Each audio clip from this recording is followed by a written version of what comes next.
application na fast approval. Masasabi ko talagang fast approval kasi ang daming na-approve dito. May nakapag 1,000, 2,000, 3,000 at 6,000. Kahit sila ay first time loaner sa loan application na to. At hindi lang yan mga kautang dahil tumatanggap po dito ng UMED, SSS, TIN, passport, driver's license, national ID, postal ID, voters ID, at pwede GCash, GrabPay, Pimaya, at bank yung pagpipilian kung saan mo gustong i-disburse yung pera. Pero oops, hayaan nyo muna ako sa video na to na i-share sa inyo yung interest rate, kailan siya babayaran, at kung magkano nga ba yung ma-receive natin kapag na-approve tayo dito ng 6,000 pesos. Pero bago yan mga kautang, gusto ko lang sabihin sa inyo no, na itong loan application na to, since makikita sa Google Play Store or sa App Store, kailangan yung i-install, kailangan yung i-download. At alam naman natin na kapag install at download, kailangan natin ibigay yung permission na i-access nila yung phones natin. Kung ayaw natin sa ganito na ma-access yung phones natin, may mga alternatives tayo na apply direct website na nasa description box or sa comment section yung link. Pero tapusin nyo muna itong mga kautang kasi alam ko na hindi nyo pa ito nasubukan kasi bagong-bago to sa Google Play Store. Hello mga kautang, welcome back dito sa aking channel. This is Clarice, ang inyong number 1.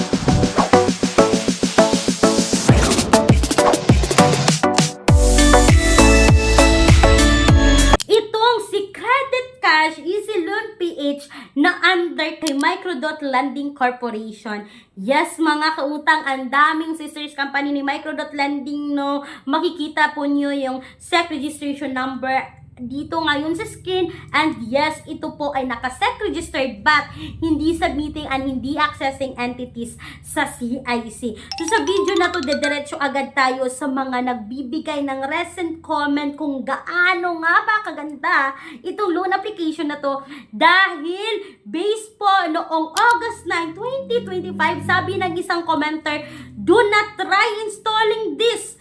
I did not get the credit limit but this send it to my wallet." Nako, auto-disburse daw itong si Credit Cash. Sabi niya, the deduction for 6,000 is 2,600. But yung na-receive na lang niya mga kautang is 3,400 plus yung processing fee na 1,200 sa 6,000. Hindi lang yan mga kautang, no? Kasi isa pa, sabi ng isang commenter dito, no? Sabi niya, noong August 9, 2025, big scam, 6K na offer, binigay 3,400. Di ko naman kinuha, pero di-deposited to my GCash. I won't pay it. Report ko to.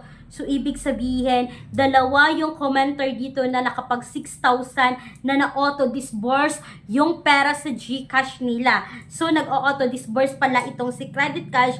At hindi lang yan mga kautang, sabi nung August 7, 2025 ng isa pang commenter, ang laki ng processing fee, 3K loan amount, 1,290 processing fee. After matransfer yung pera, saka mo malaman hidden charges nila. Nako, nakakaloka pala itong bagong loan application na under ng Microdot Lending. Sabi pa ng isang commenter noong August 2, 2025, I'm very disappointed. For example, your loan amount is 2,000 but you only receive 1,000 because the other half is their service fee.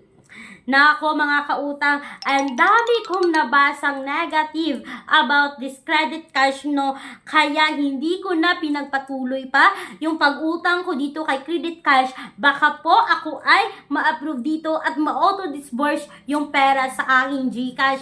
And yes mga kautang, for me, makakatulong talaga na magbasa tayo ng comments bago tayo mag-proceed sa pag-utang.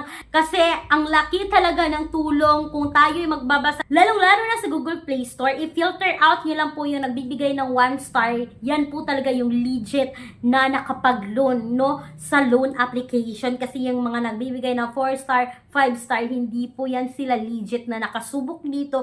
Kasi makikita nyo puro English yung mga nag-comments.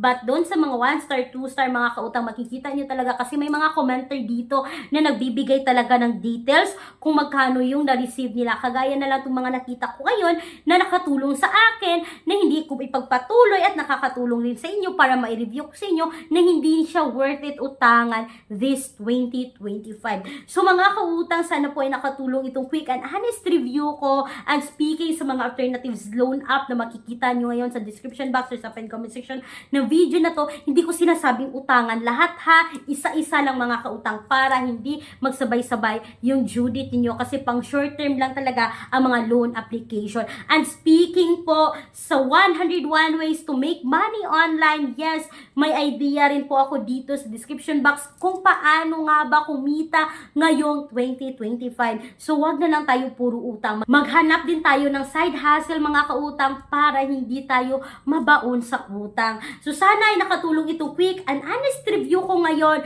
kay Credit Cash na hindi po recommended ngayon 2025. Once again mga kautang, this is Clarice, ang inyong number 1 pala utang dahil utang is life. Bye bye bye mga kautang!